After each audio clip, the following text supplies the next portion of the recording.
You don't wake up thinking something is wrong with you. You wake up tired, quietly tired, the kind of tired that doesn't go away with sleep, the kind that comes from holding yourself together for so long that you forget what it feels like to let your guard down. You've learned how to function. You show up, you adapt, you keep moving, even when something inside you feels heavy, disconnected, or strangely empty. And because you still manage your life, the world assumes you're fine, maybe even strong, maybe even lucky. But psychology reveals something most people never talk about. Many signs of mental illness don't look like collapse. They look like control. They look like responsibility. They look like emotional intelligence taken too far, turned inward, and used for survival. This isn't about diagnosing yourself. It's about understanding yourself.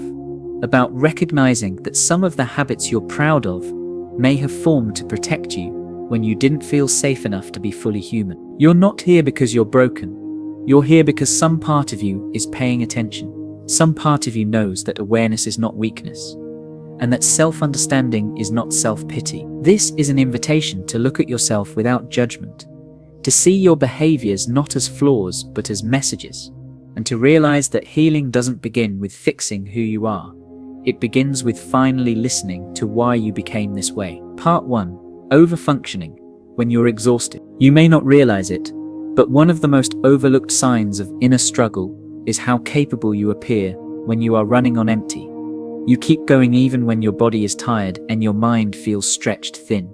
You meet expectations, solve problems, support others, and rarely let anything drop. From the outside, this looks like strength, discipline, even emotional maturity.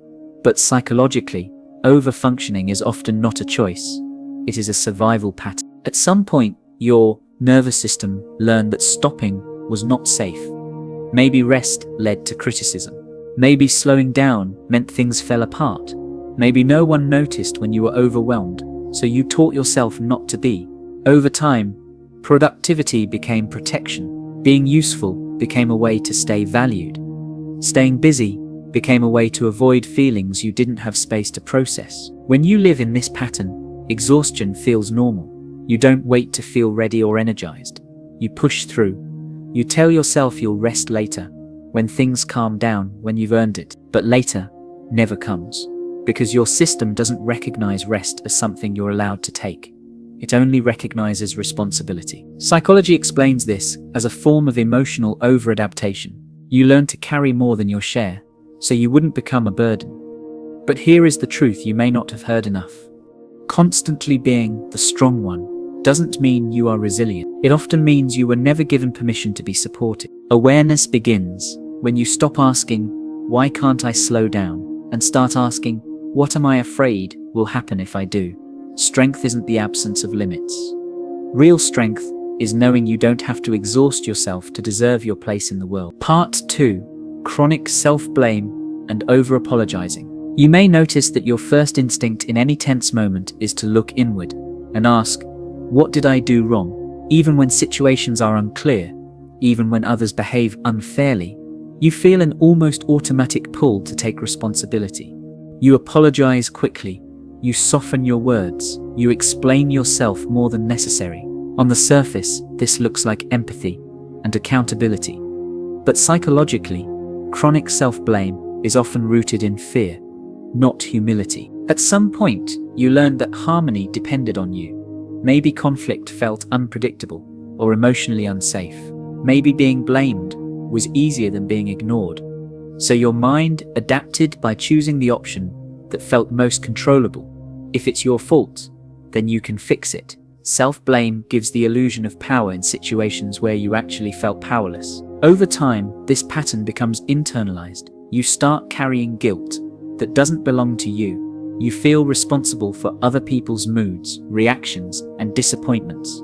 You become hyper-aware of how you affect others, while slowly losing awareness of how others affect you. This isn't kindness.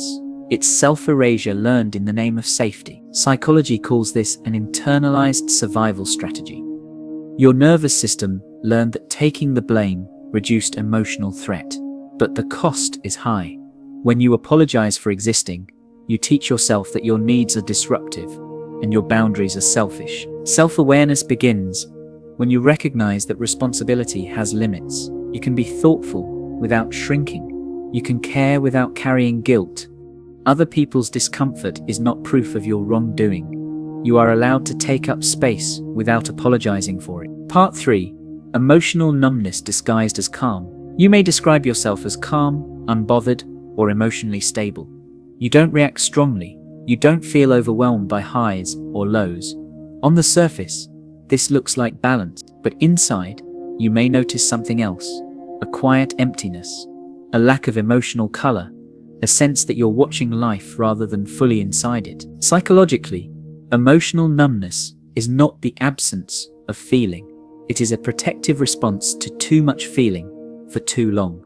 When your system has been overwhelmed without relief, it learns to turn the volume down, not because you are detached or cold, but because staying open became exhausting or unsafe. Numbness often develops when emotions were inconvenient, ignored, or punished. You learned that feeling deeply didn't lead to comfort, so your mind chose neutrality instead. This state can feel peaceful at first, but over time, it creates distance from joy, from connection, and from yourself.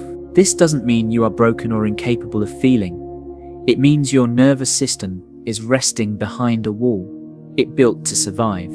Psychology shows that emotions return not through force, but through safety. When you feel secure enough, your inner world slowly begins to wake up again. Awareness starts when you stop judging your numbness and start listening to it. Calm that comes from suppression is not peace. True peace allows you to feel without fear, and the fact that you notice this numbness at all is a sign that your system is ready for something deeper. Part 4. Hyper-independence and difficulty asking for help. You may see yourself as strong because you handle things on your own. You don't like relying on others.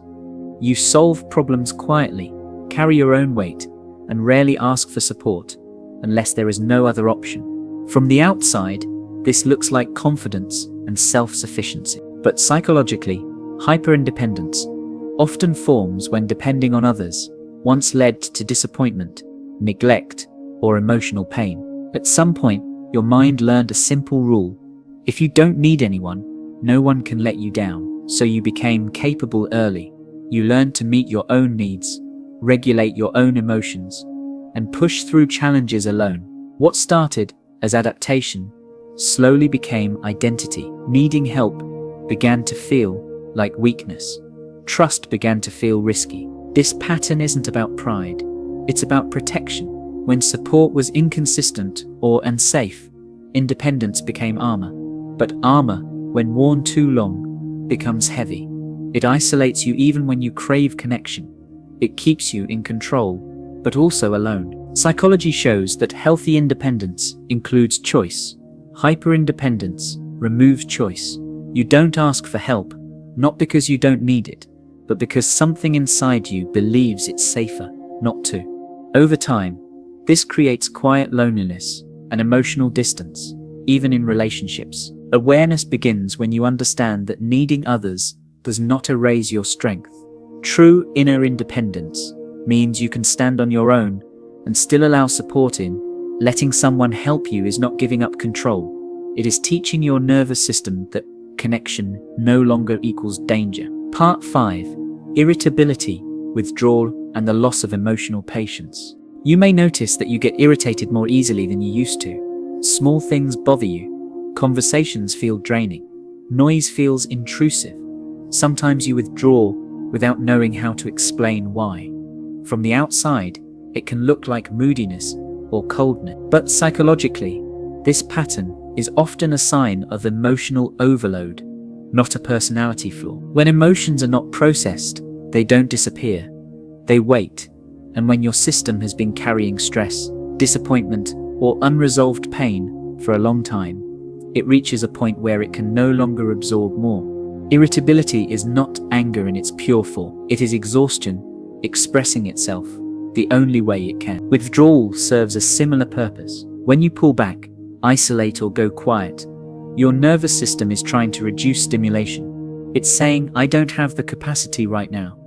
This isn't rejection, It's self-preservation. Many people withdraw, not because they don't care, but because caring has cost them too much without recovery. Psychology explains this as a depletion of emotional bandwidth. You haven't lost patience because you're becoming a worse person. You've lost patience because you've been patient for too long without support, rest, or understanding. Awareness begins when you stop judging these reactions and start translating them. Instead of asking, "Why am I so irritable?" you ask, "What has been draining me?" Instead of forcing yourself to stay available, you yourself to pause. Pulling back doesn't mean you're failing at connection. Sometimes it means you're finally listening to your limits. Part 6. Constant overthinking and mental rehearsing. Your mind rarely rests. Even in quiet moments, thoughts keep looping. You replay conversations, imagine future scenarios, prepare responses that may never be needed. You analyze what people meant, what you should have said, what might happen next. From the outside, this can look like intelligence or carefulness. Psychologically, it is often a nervous system that learned safety comes from anticipation. Overthinking is not a sign that you are broken or obsessive. It is a sign that at some point, being unprepared felt dangerous. Maybe mistakes had consequences. Maybe surprises led to pain. So your mind adapted by staying alert at all times. If you think through every possibility, you reduce risk. If you rehearse enough, nothing can catch you off guard. But this constant mental activity comes at a cost. Your body stays tense. Your attention stays in the future or the past. Peace becomes difficult because your system doesn't trust stillness. Silence feels unsafe because it leaves room for the unknown. Psychology shows that overthinking is not a thinking problem. It is a trust problem. Not trust in the world, but trust in yourself. Your mind is working overtime because it doesn't yet believe you can handle uncertainty without constant control. Awareness begins when you stop trying to eliminate thoughts and start building inner safety. When you slowly show yourself that you can cope even when things are imperfect, the mind loosens its grip.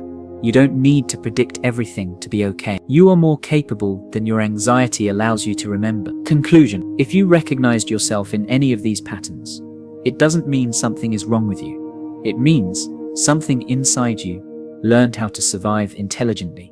Your mind and nervous system adapted to protect you, often in quiet, invisible ways that others mistake for personality or strength. Awareness is not about tearing these behaviors apart. It's about understanding what they were trying to do for you. Overfunctioning kept you valued. Self-blame kept the peace. Numbness reduced pain. Independence protected you from disappointment. Withdrawal preserved your energy. Overthinking tried to keep you safe. None of these came from weakness. They came from necessity. The moment you begin to see this, something shifts. You stop fighting yourself. You stop asking why you're like this, and start recognizing how capable you've always been. Healing doesn't mean becoming someone else. It means allowing these patterns to soften now, but they're no longer needed in the same way. Loneliness can become self-knowledge. Difference can become depth. Awareness can become choice. You don't have to abandon who you are to heal. You only have to meet yourself with honesty and patience. You are not broken. You are learning how to live without armor.